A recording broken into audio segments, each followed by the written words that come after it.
കോഴിക്കോടും പരിസരത്തുമായിട്ടാണ് നമ്മുടെ സിനിമയുടെ ലൊക്കേഷൻ. അതുപോലെ ഇതിനകത്ത് 3 നായികമാരാണ്, 2 പേര് വിദേശത്താണ്, അതുകൊണ്ട് അവർക്ക് വരാൻ പറ്റിയില്ല. നിത തിരുവനന്തപുരത്തുള്ളതാണ്. ഇതിപ്പോൾ കഥ എന്ന് പറഞ്ഞാൽ ക്രൈം ത്രില്ലറാണ്. ഇപ്പോഴത്തെ സമകാലീന പ്രശ്നം ഡ്രഗ്സ് തന്നെയാണ് ഇതിൻ്റെയും ഒരു ഇതിവൃത്തം. അതുമായിട്ട് ബന്ധപ്പെട്ടുള്ളൊരു ക്രൈം ത്രില്ലറാണ് നമ്മുടെ ജോണർ. ഞാൻ സാറിന് മൈക്ക് കൈമാറാം.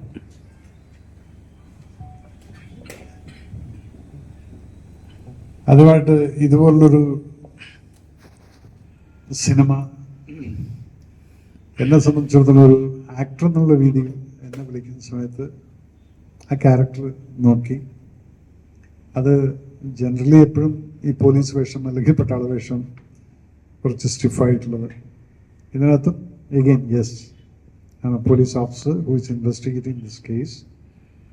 ഞാനും അബു സലീമും ഉള്ള ആ ഒരു ടീമിൻ്റെ ആ സസ്പെൻസ് ത്രില്ലർ എന്നുള്ള സോണിൽ തന്നെയാണ് നിൽക്കുന്നത്. ഇന്ന് അതിന് വളരെയധികം പ്രസക്തിയുള്ളൊരു കാലം കൂടിയാണ്.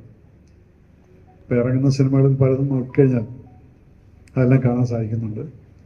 പിന്നെ ഇങ്ങനെയുള്ള ആളുകൾ സിനിമ ചെറിയ ആളുകളെ വെച്ചിട്ട് സിനിമ ചെയ്യുന്ന സമയത്ത് അതിൻ്റെ കഥ കൊള്ളാം, കാണാൻ കൊള്ളാം എന്ന് പറഞ്ഞു കഴിഞ്ഞാൽ പടം ഓടുന്നുണ്ട്.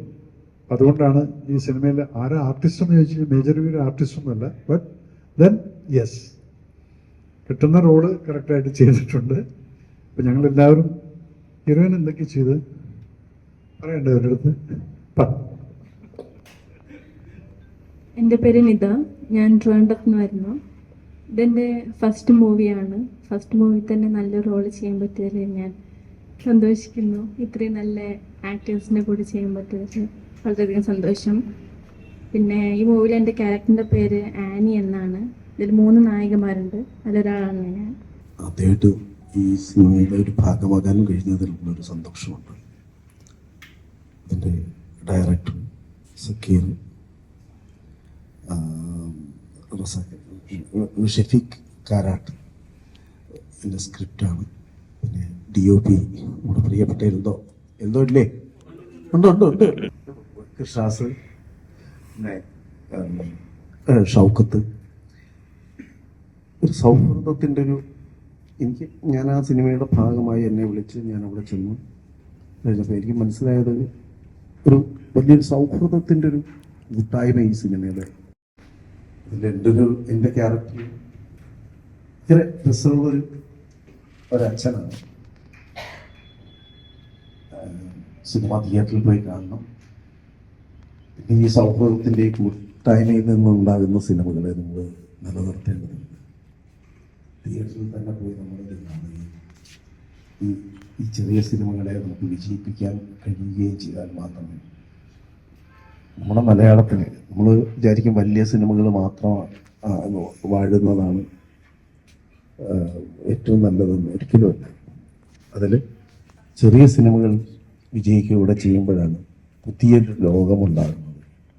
തെളിവ് സഹിതം എന്ന് പറയുന്നൊരു മൂവി, ഈ കൂട്ടായ്മ, അങ്ങനെ ഒരു ഉദ്ദേശം കൂടെ ഇതിനകത്തുണ്ട്. തീർച്ചയായിട്ടും മലയാളത്തിൻ്റെ പ്രിയപ്പെട്ട പ്രേക്ഷകർ, സിനിമയെ സ്നേഹിക്കുന്ന എല്ലാവരും ഈ സിനിമ തിയേറ്ററിൽ പോയി കാണുകയും വിലയിരുത്തുകയും ചെയ്യേണ്ടതാണ്. ആഘോഷിച്ചുകൊണ്ട് പൈസ മുടക്കാതെ വളരെ പരിമിതമായിട്ട് ഏറ്റവും മികച്ച സിനിമ ഉണ്ടാക്കാനായിട്ട് ശ്രമിച്ച ഈ കൂട്ടായ്മ, ആ കൂട്ടായ്മയുടെ കൂടെ നിലനിൽക്കാമോ?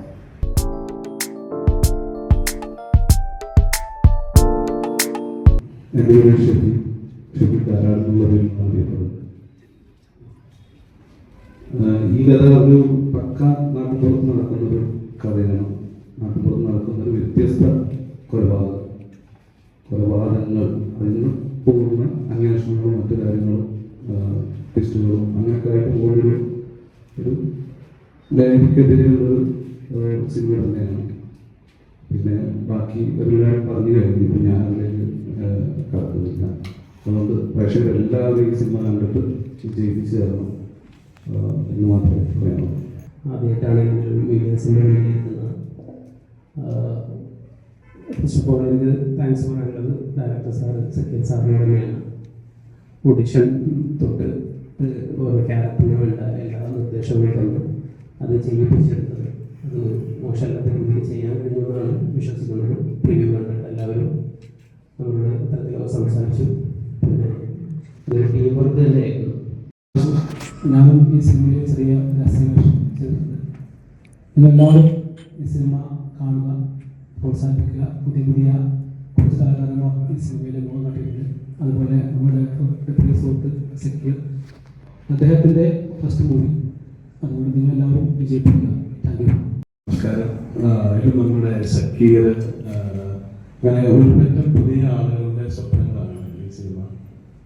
ഞങ്ങൾ വളരെ ചുരുങ്ങിയ ദിവസം ചുരുങ്ങിയ ബഡ്ജറ്റിലും ഒത്തിരി പ്രതിസന്ധികളിലുള്ളിൽ നിന്ന് ചെയ്ത സിനിമയാണ്.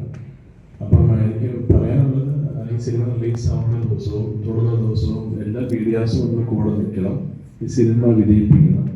കാരണം ഈ സിനിമ വിജയിച്ചാൽ മാത്രമേ സക്കീർ എന്ന് പറഞ്ഞൊരു ഡയറക്ടർ നാളെ മലയാള സിനിമയിൽ ഉണ്ടാവുള്ളൂ. അതുപോലെ റൈറ്റർ, അങ്ങനെ എല്ലാവരും കുറേ ആളുകളുടെ സ്വപ്നമാണ്. മീഡിയാസ് കൂടെ നിൽക്കണം. ചെറിയൊരു പടം, നല്ലൊരു കഥ, ഇതിൻ്റെ കഥയാണ് താരം. അപ്പം എല്ലാവർക്കും താങ്ക് യു. സിനിമ എന്ന് പറഞ്ഞാൽ ഒരു ഗംഭീര സിനിമയാണ്. ഒരു ചെറിയ സിനിമയിൽ ഒരു പടം എന്ന് പറയത്തില്ല. ഞാൻ ഈ പടം കണ്ടിട്ടാണ് കമ്മിറ്റ് ചെയ്തത്. ഇതിൽ അഭിനയിച്ചിരിക്കുന്ന എല്ലാ ആർട്ടിസ്റ്റും അവരുടേതായ പെർഫോമൻസും ഗംഭീരമായി ചെയ്തിട്ടുണ്ട്. ഓൾമോസ്റ്റ് നമ്മൾ തിയേറ്ററിൽ കൺഫേം ചെയ്തിട്ടുണ്ട്. കാരണം സാധാരണ ഈ സിക്സ് പടങ്ങൾ എന്ന് പറയുമ്പോഴത്തേക്ക് ഇതൊക്കെ തിയേറ്റർ പാർട്ടി പെരുന്നാൾ ഡേറ്റൊന്നും തരത്തില്ല. ഞാൻ ചോദിച്ചപ്പോൾ തന്നെ പറഞ്ഞു, നമുക്ക് ഈ പടം ചെയ്യാം, ട്രയലൊക്കെ നന്നായിട്ടുണ്ട്, ഷാന നമുക്ക് ഈ പടം ചെയ്യാമെന്ന് പറഞ്ഞിട്ടുണ്ട്. ഓൾമോസ്റ്റ് എല്ലാ ആഴ്ചയിലും അല്ലെങ്കിൽ എല്ലാ സിംഗിൾ സീൻസും പടം വെച്ചിട്ടുണ്ട്. പിന്നെ നിങ്ങളുടെ ഒരു മീഡിയാസിൻ്റെ ചെറിയൊരു സപ്പോർട്ട് ഉണ്ടെങ്കിൽ ഈ പടം ക്ലിക്കാവാനുള്ള എല്ലാ പോസിബിലിറ്റീസും ഒരു പ്രോജക്റ്റാണ്. എൻ്റെ പോലീസ് വേഷങ്ങൾ നോക്കിക്കഴിഞ്ഞാൽ ഇപ്പം കരിക്കുന്നം സിക്സസിൽ അഭിനയിച്ചിരുന്ന ആ ഒരു പോലീസ് വേഷം, ആക്ഷൻ ഹീറോ ബിജു എന്ന് പറയുന്ന സിനിമയിലുള്ള കമ്മീഷണറുടെ വേഷം, രണ്ടും അജഗജാന്തര വ്യത്യാസമാണ്. യൂണിഫോം ഒന്ന് തന്നെയാണ്. പക്ഷേ ആ സിറ്റുവേഷൻ അനുസരിച്ചിട്ടും അതുപോലെ തന്നെ ആ ഡയറക്ടർ പറയുന്നതിനനുസരിച്ച് ആ ക്യാരക്ടർ വരുമ്പോഴാണ് നമ്മൾ വ്യത്യസ്തമാവുന്നത്. ഇതിനകത്തും അതുപോലെ തന്നെയാണ് ഇൻവെസ്റ്റിഗേഷൻ നടത്തുന്ന സമയത്ത് ഉണ്ടാകുന്ന എൻതൂസിയാസവും അതിനെ പിടിച്ചു പോകുന്ന ആ ഒരു പോലീസ് ഓഫീസർ. അപ്പോൾ എനിക്കത് ചെയ്ത സമയത്ത് yes, I found story interesting. ഇതാണ് പോലീസ് വേഷം ചെയ്യുക എന്ന് പറയുന്ന സമയത്തുള്ള വ്യത്യസ്തത എന്തെന്ന് ചോദിച്ചു കഴിഞ്ഞാൽ ഓരോ കഥയ്ക്കനുസരിച്ച് മാറിയിട്ടുണ്ട്. അപ്പോൾ ഇതിനകത്തും ആ ഒരു വ്യത്യസ്തയാണ് എനിക്ക് തോന്നിയിരിക്കുന്നത്. മനുഷ്യൻ്റെ മനോഹരമായ ഭ്രാന്തുകളാണ് കലകൾ. ആ സ്വബോധത്തോടുകൂടി ആ കലയെ കൃത്യമായ ഒരു മീഡിയത്തിൽ, അല്ലെങ്കിൽ ആ ഭ്രാന്തിനെ കൃത്യമായ ഒരു മീഡിയത്തിൽ സ്വബോധത്തോടു കൂടി അടുക്കി പറക്കാൻ കഴിയുമ്പോഴാണ് അയാൾ കലാകാരനാണ്. ഒന്ന്, കലയെ സമീപിക്കുന്നത് എനിക്ക് പറയാനുള്ള ഒരു കാര്യം പറയുക. രണ്ട്, ആ കലയെ തന്നെ സ്വയം നവീകരിക്കാനായിട്ട് ഉപയോഗിക്കുക. മുഴുവനായിട്ട് ആ കലയിൽ തന്നെ വ്യക്തിത്വം കാണാനായിട്ട് ഉപയോഗിക്കുക. മൂന്നാമത്തെ ഭാഗം എന്ന് പറഞ്ഞാൽ കലയിൽ നിന്ന് എനിക്ക് എന്ത് കിട്ടും സാമ്പത്തികമായിട്ട്. ഇതെല്ലാ മേഖലകളിലും ഉണ്ട്. പക്ഷെ കലയിൽ ഈ മൂന്ന് രീതിയിലുണ്ട്. വേടൻ എന്ന് പറയുന്ന കലാകാരൻ അയാളുടെ മനസ്സിൽ അയാൾ ജീവിച്ച അയാളുടെ ജീവിത ചുറ്റുപാടുകളിൽ നിന്ന് ആ മനുഷ്യനെ ആർജിച്ചെടുത്ത അദ്ദേഹത്തിൻ്റെ സമൂഹത്തിനോടുള്ള അദ്ദേഹത്തിൻ്റെ വെളിപ്പെടുത്തലാണ്. ചിലപ്പോൾ അദ്ദേഹത്തിനോട് നേരിട്ട് വിളിച്ച് ചോദിച്ചാൽ ചിലപ്പോൾ അദ്ദേഹത്തിന് പറയാൻ പറ്റിയെന്ന് വരില്ല, വാക്കുകളുണ്ടാവില്ല. പക്ഷെ അദ്ദേഹം ഒരു മീഡിയത്തിലൂടെ അദ്ദേഹത്തിന് ഏറ്റവും മനോഹരമായിട്ട് സംസാരിക്കാൻ പറ്റും.